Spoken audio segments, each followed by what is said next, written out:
Hola, ¿qué tal? Buenas tardes. El día de hoy mi compañero de trabajo, Ángel Gabriel Angulo, y mi persona, Sara Valentino Bando, vamos a explicar nuestro tema de investigación, el cual es la eficacia jurisprudencial del levantamiento del velo corporativo en Colombia.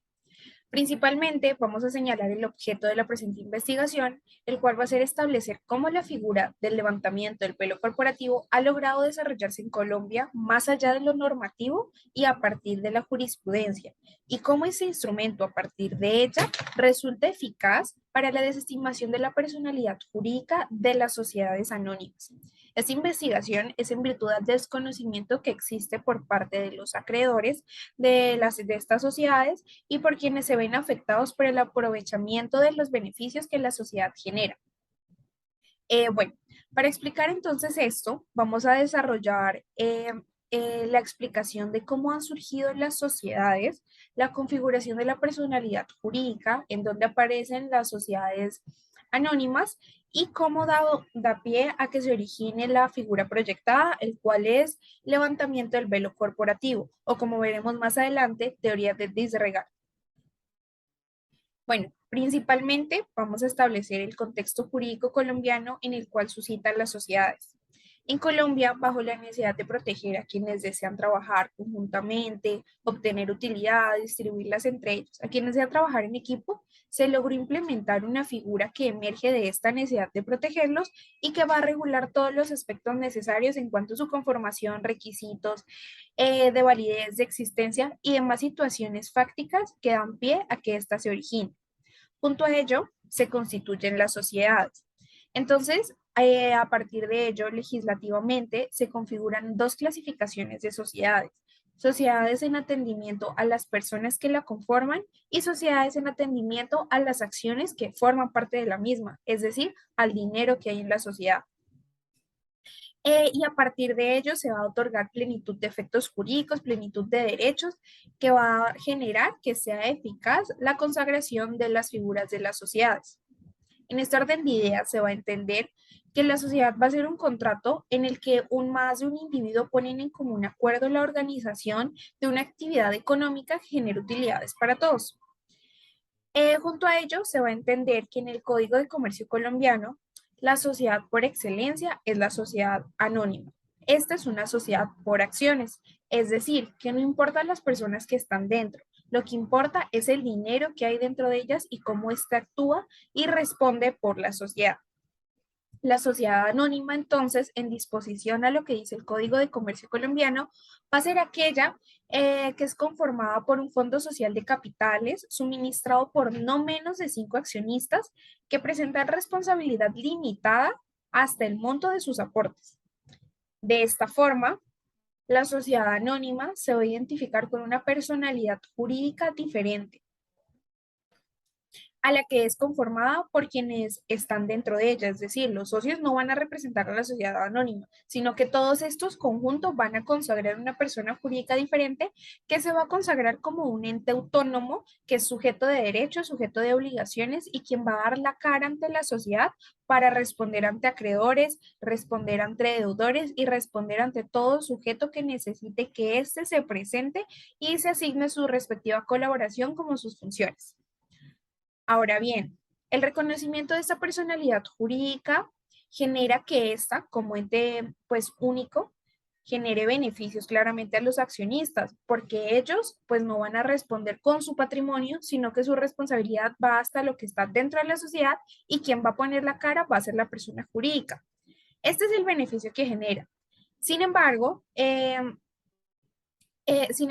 este reconocimiento ha sido utilizado en aprovechamiento y es un reconocimiento que desvirtúa totalmente la confiabilidad, la seguridad y las garantías para quienes son acreedores de la sociedad, puesto que solo tienen una persona que lo represente y que actúe conforme a ellos. Es por ello que resultó necesario implementar la teoría o una figura que regule estos abusos. Y esta teoría se llama la teoría del levantamiento del velo corporativo y su origen es norteamericano, se denominó Disregard of the Legal Entity Doctrine, como lo denomina Boldo, o despropósito de la personalidad jurídica, con el objeto de superar a la persona que hay detrás e ir contra los accionistas que hay dentro de ella para que respondan. El marco histórico que origina esta teoría es el caso de Bank of United States of the Venus en el año 1809 en Estados Unidos, en donde se presenta una demanda ante el Tribunal Federal estadounidense y el juez Marshall en su fundamento establece que primero va a ser necesario revelar las personas que hay detrás del ente social, porque éste no va a poder accionar frente a una entidad ficticia. Y a partir de ello, doctrinal y jurisprudencialmente alrededor del mundo, se ha ido construyendo parámetros alrededor de esta doctrina y en los diferentes países, como en los diferentes contextos jurídicos, se la ha implementado en virtud de lo que necesite. Bueno, entendiendo ya los antecedentes que históricamente dieron lugar al surgimiento, lo que conviene ahora es puntualizar hacia dónde se relaciona la teoría con el objeto de investigación planteado. Y a partir de ello vamos a saber que ya sabemos qué es la teoría, ya sabemos que su objeto no es desestimar como tal la persona jurídica, sino que elevar ese velo corporativo para ir detrás de sus accionistas y ir contra ellos para que esto responda. Entonces, ya entendiendo esto, es importante comprender cómo desde la jurisprudencia se ha implementado esta teoría y cómo es su aplicabilidad en Colombia a partir de la misma. Y el punto aquí para determinar es cuál es el paradigma jurídico entonces de la investigación. Y este va a ser la eficacia, que encuentra su punto de partida en el realismo jurídico, un movimiento del derecho que establece que se va a responder más a los estímulos del hecho del caso que así una situación es válida o justa. Es decir, se va a actuar más por la realidad fáctica que por criterios de evaluación que determinen su validez, su justicia y demás situaciones. Tenemos aquí doctrinantes que son pioneros de sus investigaciones como Oliver Wendell Holmes,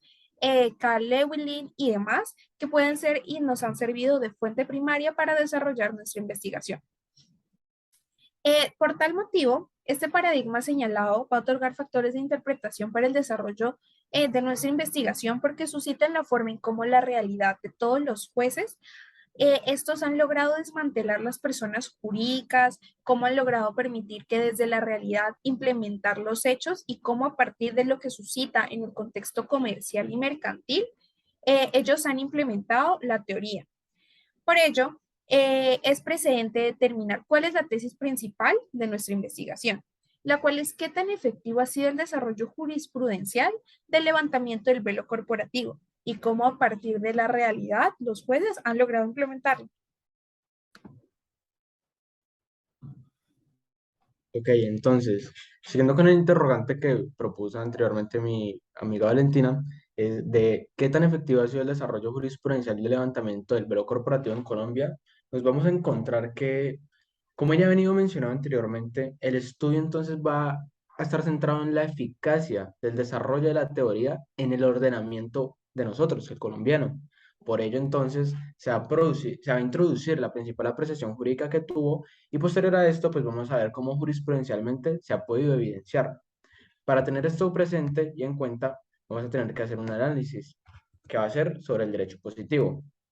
¿Con qué nos encontramos? El derecho positivo ha intentado integrar esta figura en el ordenamiento, esa normatividad referente a la teoría del disregard o del levantamiento del velo corporativo, pero este intento no ha tenido un buen logro, realmente su logro ha sido casi que nulo, porque como se mencionó anteriormente, no hay un consenso respecto a qué se refiere puntualmente la figura, si a desmantelar la personalidad jurídica, a quitarle la validez o únicamente a validar el supuesto, que puede irse contra quienes la conforman. Entonces, para dar como unas bases, un ejemplo de cómo se puede ir desarrollando positivamente esta teoría, vamos a analizar entonces dos leyes. La primera que va a ser la ley 142 de 1994, que esta va a ir dirigida o va a tratar más como el tema de los servicios públicos domiciliarios y la desestimación de estos. Por otro lado, la ley 1116 del año 2002, donde se establecía la, más que todo como en uno de sus artículos iba a hablar del levantamiento del velo corporativo y que iba a proceder en dos situaciones distintas. Entonces, la primera iba a ser en empresas unipersonales. ¿Esto cuando qué? Cuando extendían la responsabilidad de la compañía de una forma solidaria a un socio único. Y por otro lado, pues analizando esto en base al fraude a terceros. Y la segunda va a ser denominada una responsabilidad subsidiaria, que va a surgir únicamente cuando se está en un proceso de liquidación obligatoria. Sin embargo, esta ley, pues, debido a su desestabilidad, pues genera una incertidumbre. ¿Esto en base a qué? A que ha generado unas modificaciones, se ha reformado la ley y pues no se puede obtener como claridad respecto a esta figura como lo mencioné anteriormente. Entonces, pues, respecto a lo legislativo de nuestro ordenamiento colombiano y a su aplicabilidad e implementación, pues se ha dificultado un poco, ya que no se puede identificar si este mecanismo actúa independiente a cualquier otro o si está sujeto a reglas de juego, como pues requisitos que son indispensables de especificar. Y pues adicional a esto, en el ámbito de sociedades anónimas aún se encuentra incompleta su respectiva regulación. Analizando esto, pasamos a, pues, a ver como unos campos de la Corte Constitucional y pues podríamos tener que la teoría está originada a partir de una idea de fraude o engaño, como lo mencionó anteriormente mi compañera, y a partir de estas que se constituye en principio general del derecho, que es el principio de no abuso del derecho, es decir, no aprovecharse de ese derecho que tienen en una sociedad para hacer fraude a terceros, para no hacer un engaño. Es decir, es que se ponen límites, o esta figura lo que trata es de limitar y poder darle como esa seguridad jurídica a las personas de poder ir detrás del patrimonio individual. Entonces, de esta manera es que el principio de no uso del derecho está consagrado en la ley mercantil. Entonces, su desarrollo, más allá de lo normativo que esté plasmado en leyes, ha sido jurisprudencial. Y se evidenciarán a continuación unos ejemplos que hemos propuesto, que son como los más emblemáticos respecto a cómo se ha tratado esta figura.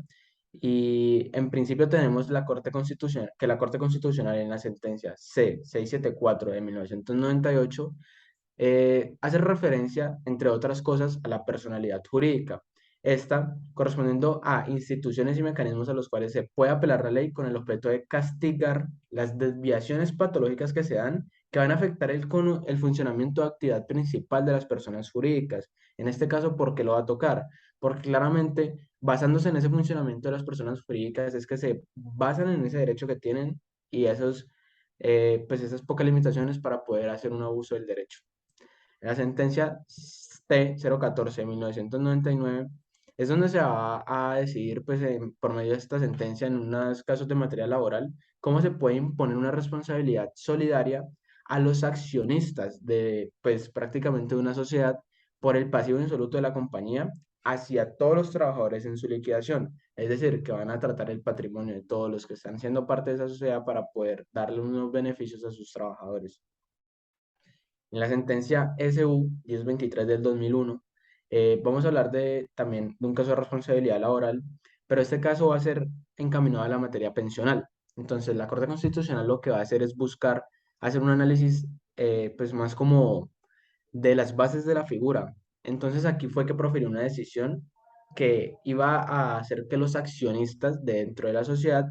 iban a responder por esas mesadas pensionales a cargo de la entidad proporcionalmente, es decir, solidariamente, y se iban pues, a perseguir el patrimonio individual de los accionistas. En la sentencia C-865 de 2004, tenemos que ya se va directamente a cómo el desmantelamiento del velo corporativo en sociedades se puede, pues, ejecutar. Entonces, pues tenemos que, si tú vulneras el principio de la buena fe contractual y se utiliza la sociedad de riesgo limitado, no con el propósito principal que se crea, que es lograr un fin constitucional válido, porque pues en nuestro ordenamiento tenemos que se pueden crear pues, las sociedades en base a pues, instintos económicos, en beneficios. Sin embargo, pues bajo una cobija constitucional que va pues a apoyar este mecanismo. Pero ya si se basan en este para hacer fraude, entonces pues ya va a ir en una actuación maliciosa, va a ir en una actuación desleal o pues deshonesta por parte de los accionistas, que va a generar obviamente un daño a los terceros, a patrimonios, etcétera, donde se va a encontrar la fuente para desconocer la limitación de la responsabilidad y de esta manera, con el levantamiento del velo corporativo, poder exigir a los socios una reparación del daño que han acontecido en base a pues su comportamiento pues negativo respecto a la figura de la sociedad. Entonces, ya con estos casos, pues tenemos que el ejemplo del desarrollo jurisprudencial se ha llevado a cabo. Y pues esta figura, más allá de lo normativo, como lo mencioné, ha pues logrado desempeñarse por una materia doctrinal y jurisprudencial de casos que se han venido aplicando, en casos en que se ha solicitado, pues para que se pueda determinar cómo perseguir el patrimonio de los socios. Así que desde el derecho positivo como tal, la normatividad ha intentado darle una regulación, en realidad se ha metido y se ha pues tratado de como adherir a esto de mecanismo como de implementación en lo legislativo, pero pues digamos como lo es en su ley 190 en el artículo 144, se puede disponer que las autoridades judiciales podrán levantar de esa manera el velo corporativo de las personas jurídicas siempre y cuando fuera necesario determinar el verdadero beneficiario de las actividades adelantadas por esta.